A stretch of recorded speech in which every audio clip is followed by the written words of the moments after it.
નમસ્કાર. ભક્તિ સાગર સાથે હું છું કિરણ. ચિંતા વિઘ્ન વિનાશની કમલા શનિ શકત વિશ્યતિ હંસવાહિની માતા દેહુ સુમત. કહેવાય છે કે આજે માં અંબાની ભાદરવી પૂનમ છે અને આજનો દિવસ છે તેનું વિશેષ મહત્વ કહેવામાં આવે છે, કારણ કે માં અંબાના દર્શન કરવા સૌ કોઈ પગપાળા જઈને દર્શન કરતા હોય છે. દૂર દૂરથી પદયાત્રીઓ માં અંબાના દર્શન કરવા માટે આવતા હોય છે, તેના આશીર્વાદ લેવા માટે આવતા હોય છે અને આજનો દિવસ છે તે ખાસ રહે છે.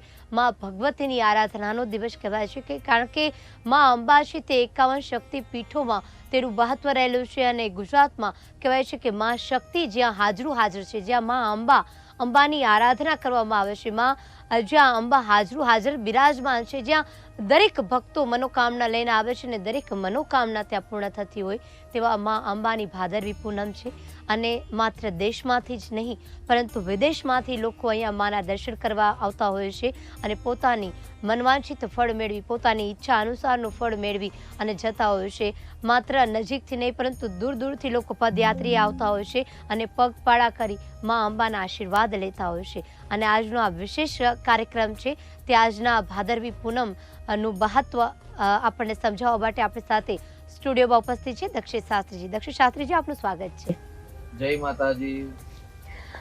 શાસ્ત્રીજી, આજે માં અંબાની આરાધનાનો દિવસ કહેવાય છે. માં અંબાના સાનિધ્યમાં સૌ કોઈ દર્શન કરે છે અને સૌ કોઈ મનવાંછિત ફળ પામતા હોય છે અને કહેવાય છે કે માં 51 શક્તિપીઠોમાં માનું હૃદય જ્યાં બિરાજમાન હતું તેવી માં સાક્ષાત અંબા, જેને કહેવાય છે કે 1000 હાથવાળી માં અંબા ત્યાં સાક્ષાત બિરાજમાન છે અને કહેવાય છે કે દરેક ભક્તોની આશા પૂર્ણ થાય જ છે અને ચોક્કસથી દરેક ભક્તો છે તે ક્યાંક રાજી ખુશી થઈ અને ત્યાંથી જતા હોય છે, માના આશીર્વાદ લેતા હોય છે. ત્યારે આજના દિવસનું વિશેષ મહત્વ શું રહેલું છે તે જણાવો. હર હર મહાદેવ. જય માતાજી. આશા પૂરી કરે તેમાં આરાસુરી જગદંબા આદ્ય શક્તિના ચરણોમાં નમસ્કાર. આજે ભાદરવા સુદ પૂનમ એટલે પૂનમે કુંભ ભર્યો સાંભળજો કરુણા. એટલે આપણા મનની જે કરુણાઓ છે, કે જે મનની જે ઈચ્છાઓ છે, એ ઈચ્છા પૂર્ણ કરવાનું પર્વ એટલે પૂર્ણિમા. ભાદરવા સુદ પૂનમના દિવસે 5 કમળ દ્વારા જો માં ભગવતીની આરાધના કરવામાં આવે તો ચોક્કસથી માં જગદંબા આરાસુરી આપણા મનની ઈચ્છાઓ પૂર્ણ કરતી હોય છે. એટલે એવું કહેવાય ભાઈ, આરાસુરી જગદંબા એટલે આદ્ય શક્તિ અને આદ્ય શક્તિ પરંબા એટલે શ્રી મહાકાલી, શ્રી મહાલક્ષ્મી અને શ્રી મહાસરસ્વતી.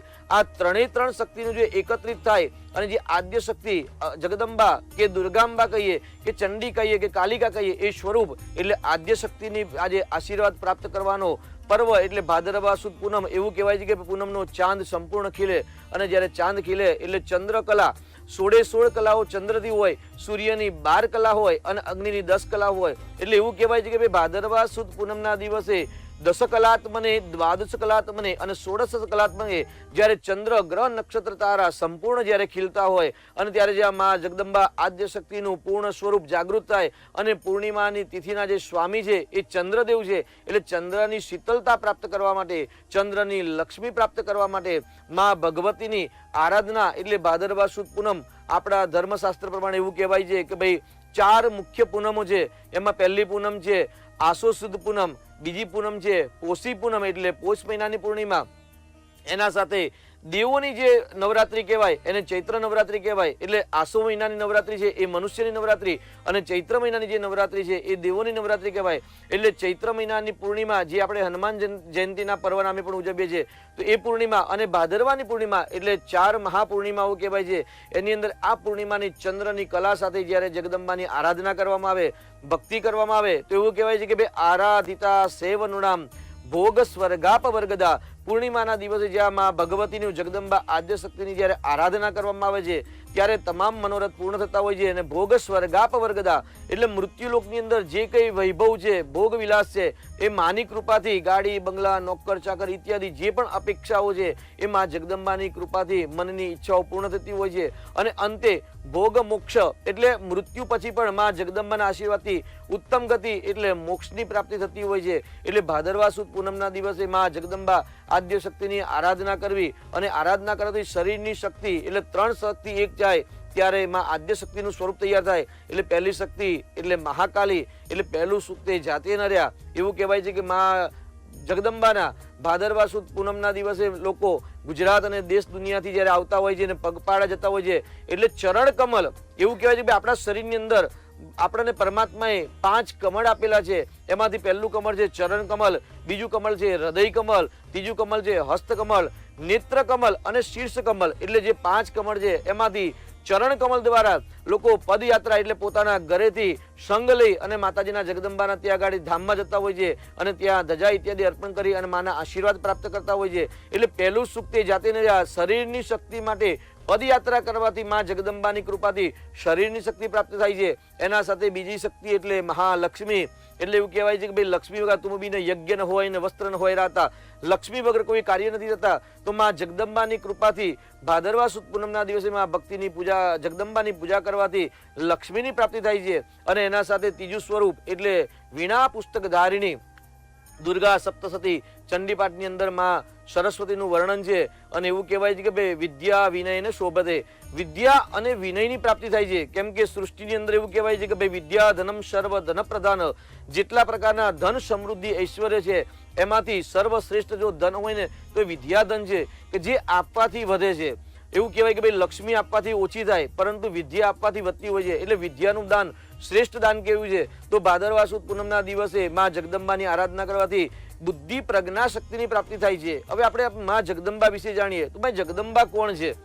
લોકવાયકા પ્રમાણે તો આપણે રાજાની કહાની છે કે ભાઈ રાજા લઈને આવ્યા અને કહ્યું કે પાછળ નહીં જોવાનું, જ્યાં તમે જોશો ત્યાં ઊભા રહીશ. એક લોકવાયકા પ્રમાણે એક આ પણ કહાની છે, દંતકથા. એના સાથે એક ભરવાડની પણ દંતકથા છે. પરંતુ શાસ્ત્ર શું કહે છે? ભાઈ તો દુર્ગા સપ્તસતી ચંડીપાઠની અંદર એવું કહેલું છે, હિમાચલ સુતાનાથ સંસ્તુતા પરમેશ્વરી રૂપમ દેહી જયન દેહી યશો દેહી દ્વિષો દેહી.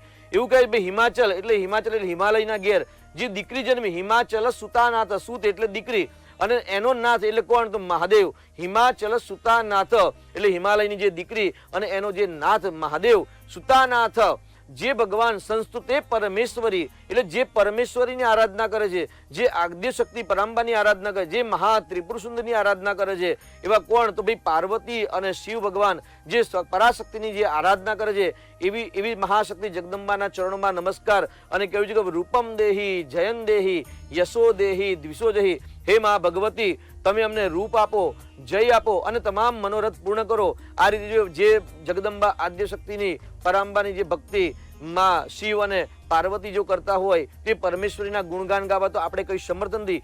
પરંતુ પ્રયત્ન કરી અને ભાદરવા સુદ પૂનમના દિવસે જો મા જગદંબાની ભક્તિ કરવામાં આવે, નવાણ મંત્ર કે દુર્ગાનો કોઈ પણ મંત્ર અથવા તો કઈ જ ના આવે તો બોલ માડી અંબે જય જય અંબે. એટલે મા જગદંબાના જે શક્તિ છે એટલે મંત્ર તીર્થે દ્વિજય દેવે એટલે મંત્રની અંદર જે શક્તિ છે કે શબ્દ જે બ્રહ્મ છે એ બ્રહ્મને જાગૃત કરી અને સબકોન્શિયસ માઇન્ડ એક્ટિવેટ કરી અને મા ભગવતીની જગદંબાની જો પૂજા આરાધના કરવામાં આવે તો ચોક્કસ સર્વા બાધા વિનિર્મુક્તો ધનધાન્ય સુતાન્વિત. માની પૂનમના દિવસે ભક્તિ કરવાથી તમામ બાધા બંધનમાંથી મુક્તિ મળે છે અને ધનધાન્ય સુતાન્વિત એટલે ધનની પ્રાપ્તિ થાય છે, ધાન્યની પ્રાપ્તિ થાય છે. અને સુતાન્વિત એટલે સંતાનની પ્રાપ્તિ થાય છે. એટલે એવું કહી શકાય કે સંતાન પ્રાપ્તિ ક્યારે થાય? કે લગ્ન થાય. એટલે કુંવારાઓને લગ્નનો પણ યોગ બનશે માના આશીર્વાદથી. સુતાન્વિત મનુષ્યો મત પ્રસાદેન, હું પામર માણસ છું. હે મા જગદંબા પરાંબા, આજે ભાદરવા સુદ પૂનમના દિવસે હું આપની આરાધના કરું છું, ભક્તિ કરું છું, જપ કરી રહ્યો છું. તો એનાથી મનુષ્ય મત પ્રસાદેન, હું મનુષ્ય છું અને જો કોઈ મારો અપરાધ થઈ ગયો હોય તો એ અપરાધની ક્ષમા કરી અને ભવિષ્યથી ન સંશય, ભવિષ્યમાં આવનારી તમામ સંપત્તિ, તમામ પ્રકારની આપત્તિ, પીડા, ઉપાધિમાંથી એમાં ભગવતી તું મુક્તિ આપી અને અમારા સપરિવારનું કલ્યાણ કરજો. એટલે એવું કહેવાય છે કે પૂનમના દિવસે માના નમસ્કાર કરવા, સાક્ષાત દંડવત નમસ્કાર કરવા, માને ધજાના દર્શન કરવાથી પણ ગ્રહ નક્ષત્ર પીડા શાંત થાય છે. અને સવિશેષ માતાજીનો પ્રસાદ ગ્રહણ કરવો. કેમ કે પ્રસાદે સર્વ દુઃખા નામ હાનિ રસ્યોપજાયતે. એવું કહેવાય છે કે પ્રસાદે સર્વ દુઃખા નામ, માનો ખાલી પ્રસાદ ગ્રહણ કરવાથી પણ તમામ પ્રકારના દુઃખ દૂર થાય છે એવું આપણું શાસ્ત્ર કહે છે. એટલે પ્રસાદે સર્વ દુઃખાનામ હાનિ રસ્યોપજાયતે. જો શરીરની અંદર કોઈ હાનિ હોય, કોઈ રોગ હોય કે નેગેટિવ ઉર્જા હોય ને તો પણ ચોક્કસથી માતાજીના પ્રસાદથી દૂર થાય છે. આપણે જાણીએ ભાઈ સત્યનારાયણની કથાની અંદર કે ભાઈ પ્રસાદ છાંડ્યો હતો તો પ્રસાદ ન લેવાથી રાજાને કેટલી સમસ્યા થઈ કે ભાઈ એના 100 પુત્રો, સ્ત્રી પુત્ર સહિત એનો નાશ થયો. વાણિયાને જે ત્યાં દીકરી હતી એમણે પણ પ્રસાદ ન લીધો હતો પોતાના પતિને જોવાના ઉતાવળના મોહથી, તો પણ એમને પણ એમનો પતિ અદ્રશ્ય થઈ ગયેલો. એટલે પ્રસાદ લેવાથી માનો ભાદરવા સુદ પૂનમ ખાલી માનો પ્રસાદ ગ્રહણ કરવાથી પણ પ્રસાદ એ સર્વ દુઃખાનામ તમામ પ્રકારના દુઃખ દૂર થાય છે અને હાનિ રસ્યો પજાય તે શરીરની અંદર જે નેગેટિવ ઉર્જા હોય તે દૂર થતી હોય છે. જે રીતે શાસ્ત્રીજીએ કહ્યું કે માનો પ્રસાદ લેવો જોઈએ અને જ્યારે અંબા માના દ્વાર પર જે બધા આવે છે તેના માટે પણ ખાસ અહીંયા વ્યવસ્થા પણ કરવામાં આવતી હોય છે અને અનેક લાખો રૂપિયા કરોડો રૂપિયાના ભંડારા છે તે અહીંયા તૈયાર થતા હોય છે અને અલગ પ્રસાદનું જે વિતરણ છે તે ખાસ કરવામાં આવતા હોય છે અને લાખો લોકો છે તે અહીંયા માનવ પ્રસાદ લેતા હોય છે. આ સાથે શાસ્ત્રીજી આપણે જણાવ્યું કે આજે મા અંબા જે છે તેમાં ક્યાંક જે છે તે લક્ષ્મી સ્વરૂપે છે અને ક્યાંક છે તે સરસ્વતી સ્વરૂપે છે. એટલે કહી શકાય કે તું હી આદ અનાદ વાણી વિધાતા, તું હી રિદ્ધ સિદ્ધિ નવે નિધ દાતા, વદે ક્રોડ 33 સુરંગ વરેચી, નમો ચંડિકા રૂપ ચાળક નેચી. એટલે કહેવાય છે કે જે ચંડિકાનું સ્વરૂપ છે, જે માં કાલીનું સ્વરૂપ છે તે સાક્ષાત જગદંબા જ્યાં બિરાજમાન છે અને એ પણ કહેવાય છે કે શાસ્ત્રીજી જે માં અંબાનું ત્યાં હૃદય બિરાજમાન હતું. એટલે જે હૃદય જે છે તે આખા શરીરમાં જે મહત્વનો ભાગ હોય છે તે ત્યાં ગુજરાતમાં માં કૃપા થઈ ભગવાનની માતાજીની કે આપણે નજીકમાં જે વાસ છે માનો તે આપણે દર્શન કરી શકીએ છીએ અને જ્યાં તેમનું હૃદય બિરાજમાન છે તે જે 51 શક્તિપીઠો માનું મહત્વનું શક્તિપીઠ પણ માનવામાં આવતું હોય છે. ત્યારે અહીંયા માની મૂર્તિની પ્રતિષ્ઠિત નથી કરવામાં આવી, મંદિરમાં યંત્રની પૂજા કરવામાં આવતી હોય છે અને આ યંત્રનું એવું સાક્ષાત સ્વરૂપ છે, એવું તેજ છે કે જ્યારે આપણે દર્શન કરવા જઈએ છીએ ત્યારે માં સાક્ષાત સિંહ ઉપર બિરાજમાન હોય તેવું આપણને દેખાતું હોય છે, લાગતું હોય છે. ત્યારે આ યંત્રનું શું મહત્વ રહેલું છે તે જણાવશો. યંત્ર રાજાય વિદ્મહે મહાયંત્રાય ધીમહિ તન્નો યંત્ર પ્રચોદયાત. એવું શાસ્ત્ર એવું કહે છે કે ભાઈ જેટલા મંત્રો છે ને એટલા જ યંત્ર છે. સતયુગની અંદર કેવલ ધ્યાન યોગથી પૂજા થતી હતી, એના પછી રૂપ અને રૂપાંતર બદલાયું, પછી સોપારી પર પૂજા આવી, ત્યારબાદ મૂર્તિની પૂજા આવી અને કલયુગની અંદર કહેવાય છે ભાઈ કલૌ ચંડી વિનાયક. કલયુગની અંદર જો શીઘ્ર ફળ પ્રાપ્ત કરવું હોય ને તો ચંડિકા અને મહાગણેશની પૂજા આરાધના કરવી અને એ પણ યંત્ર રૂપમાં. અત્યારે મોબાઈલ કેમેરા આ જે થઈ ગયું સોશિયલ મીડિયા એ બધું યંત્ર આધુનિક છે. એટલે એવું કહેવાય છે કે ભાઈ કલયુગની અંદર પ્રત્યક્ષમાં ભગવતી જગદંબા યંત્ર સ્વરૂપે બિરાજમાન થાય છે અને હૃદય છે ને એક યંત્ર છે કે જે બોડીનું નિર્માણ કરે છે, કે બોડીનું ચાલન કરે છે, જેને આપણે પરા પ્રાણ શક્તિ દિવ્યય નમઃ એવું કહે છે કે ભાઈ હૃદયની અંદર પરા પ્રાણ શક્તિ નામની જે દેવી છે, એ જે યંત્ર સ્વરૂપી દેવી છે, એ દેવી આ શરીરને ચલાવી રહી છે. એવી રીતે જે યંત્ર છે મા જગદંબાના આરાસુરના ગોખની અંદર, એટલે એ યંત્રનું વર્ણન આપણે કરીએ તો બિંદુ, ત્રિકોણ, અષ્ટકોણ, ષટકોણ, વર્તુળ અને દ્વાદશ ચતુષ્કોણ કરી અને દ્વાર ચતુષ્ટય નિર્મિત. એટલે એવું કહેવાય છે કે જે મા જગદંબાનું આદ્ય શક્તિ છે એટલે બિંદુ એટલે કેન્દ્ર બિંદુ એક બ્રહ્માંડનું એક બિંદુ છે. જેટલા મંત્ર છે ને એટલા જ યંત્રો છે અને યંત્રનું જે સામ્રાજ્ઞી કહેવાય એટલે ભાઈ શ્રી શ્રી ચક્રનગર સામ્રાજ્ઞી મહાલક્ષ્મી મહાત્રિપુર સુંદરી નમઃ. એટલે યંત્રની અંદર જે મુખ્ય બિંદુ છે ને એ બિંદુ જ એટલે પરાંબા મહાત્રિપુર સુંદરી કહેવાય. કોઈ એને લલિતાંબિકા કહે છે, કોઈ એને ગાયત્રી કહે છે, કોઈ એને સુંદરી કહે છે, કોઈ એને જગદંબા કહે છે, કોઈ એને પરાંબા કહે છે. પરાંબા એટલે દરેક થી પર. તો એ જે બિંદુ છે અને બિંદુ પછી જે આવે છે ત્રિકોણ એટલે 3 રેખાઓ છે. એ રેખાની અંદર પણ ઐમ ક્લીમ સૌહુ નામની જે પરાશક્તિનો નિવાસ છે એને બિંદુ ત્રિકોણ સહિતમ ષટકોણમ એટલે 2 ત્રિકોણ ભેગા કરી અને એક ષટકોણ એટલે 6 પ્રકારનું યંત્ર બને. ષટકોણ બિંદુ ત્રિકોણ સહિતમ ષટકોણમ વૃત્તમ. વૃત્તમ એટલે વર્તુળ એટલે પછી એ ષટકોણની અંદર જ્યારે ગોળ રાઉન્ડ કરવામાં આવે છે એટલે 3 રાઉન્ડ કરીને એટલે વર્તુળ બનાવી અને દ્વાર ચતુષ્ટય નિર્મિત એટલે દ્વાર એટલે 4 દરવાજા બનાવવામાં આવે છે. અને પછી કહે કે મંત્રો પરિતંત્રમ એટલે એવું કહેવાય છે ભાઈ મંત્ર સતયુગની અંદર પ્રાધાન્ય હતું અને મંત્રથી ચમત્કાર થતા હતા, પણ કલયુગની અંદર મંત્ર, યંત્ર અને તંત્ર આ ત્રણેયનું જ સમન્વય કરી અને જ્યારે પરાંબાની પૂજા કરવામાં આવે તો ચોક્કસ માં જગદંબા આપણા સામે ઊભા છે એવી એક અનુભૂતિનો અહેસાસ થતો હોય છે. કેમ કે શ્રદ્ધાવાન લભતે ફલમ, શ્રદ્ધા હોય તો આ વાત એક યોગ્ય લાગે.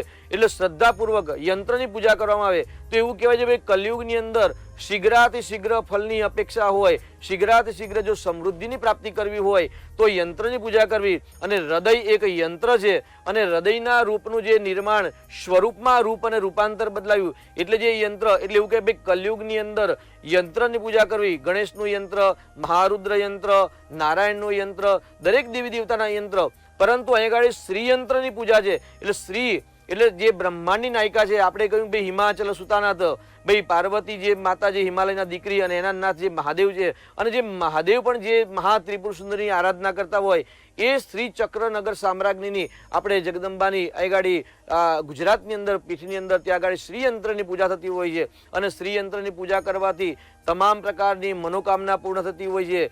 ચાહે આર્થિક સમસ્યા હોય, ચાહે માનસિક હોય કે શારીરિક હોય કે વ્યવહારિક હોય, કોઈ પણ સમસ્યા હોય તો એવું કહેવાય છે કે ઘરની અંદર શ્રીયંત્રની સ્થાપના કરી અને માં જગદંબાની પૂજા કરવામાં આવે તો ચોક્કસ માં શીઘ્ર ફળ આપે છે. અને કલયુગમાં માં જગદંબા એકદમ એવું કહેવાય કે ભાઈ એકદમ જાગતી માતા કહેવાય કે શીઘ્ર આજે તમે પ્રાર્થના કરો અને એક જ વીકની અંદર એટલે અઠવાડિયાની અંદર કે 15 દિવસમાં શાસ્ત્રમાં પણ કહેલું કે ત્રિભીર માસે ત્રિભીર પક્ષે એટલે 3 માસ એટલે 3 તારી 9 એટલે 90 દિવસની અંદર કાં તો ત્રિભીર પક્ષે એટલે 45 દિવસની અંદર માના ચમત્કાર મળતા થઈ જાય છે અને માની કૃપાથી મનોકામના પૂર્ણ થતી હોય છે. એટલે કલયુગની અંદર યંત્ર પ્રધાન યુગ છે તો ચોક્કસથી માના આશીર્વાદ પ્રાપ્ત કરવા માટે યંત્રના દર્શન કરવા અને શક્ય હોય તો આપણા ઘરની અંદર પણ શ્રી યંત્રની સ્થાપના કરીને જે રીતે નાના બાળકની સેવા કરીએ છીએ આપણે કે ભાઈ સ્નાન કરાવવું, નૈવેદ્ય બાળકને જમાડવા ઇત્યાદિ જે કરીએ એવી રીતે જો ઘરની અંદર શ્રીયંત્રની સ્થાપના કરી અને નાના બાળકના જેમ નાની કુમારિકાની જેમ સેવા કરતા હોય એ રીતે જો શ્રીયંત્રની આરાધના કરવામાં આવે, એને નિત્ય સ્નાન કરાવવામાં આવે, એને ગંધ પુષ્પ ધૂપ દીપ નૈવેદ્ય અર્પણ કરાવે તો ચોક્કસથી તમામ પ્રકારની મનોરથ પૂર્ણ થતી હોય છે. એટલે માં જગદંબાનું જે મૂળ સ્વરૂપ છે એ હૃદય એટલે યંત્ર કહેવાય અને યંત્ર સ્વરૂપે માં હૃદય બિરાજમાન છે. એના આજે પૂનમ ના દિવસે દર્શન કરવાથી આપણો દેહ અને આપણું આત્માનું કલ્યાણ થતું હોય છે. જી શાસ્ત્રીજી, જે રીતે આપે કહ્યું કે અત્યારે માની આરાધના કરવાથી અવશ્ય ફળની પ્રાપ્તિ થતી હોય છે. જ્યારે કોઈ પણ નાનું બાળક છે તે તેની મા પાસે કોઈ પણ પ્રકારની વાત મૂકતું હોય છે, જીદ કરતું હોય છે, કોઈ પણ વસ્તુ માંગતું હોય છે, કોઈ પણ વસ્તુની માંગ કરતું હોય છે ત્યારે મા છે તે અવશ્ય તેને આપતું હોય છે. કારણ કે મા છે તે બહુ જ દયાળી કહેવામાં આવે છે, બહુ જ કૃપાળી કહેવામાં આવે છે અને આ તો જગતની જનની છે.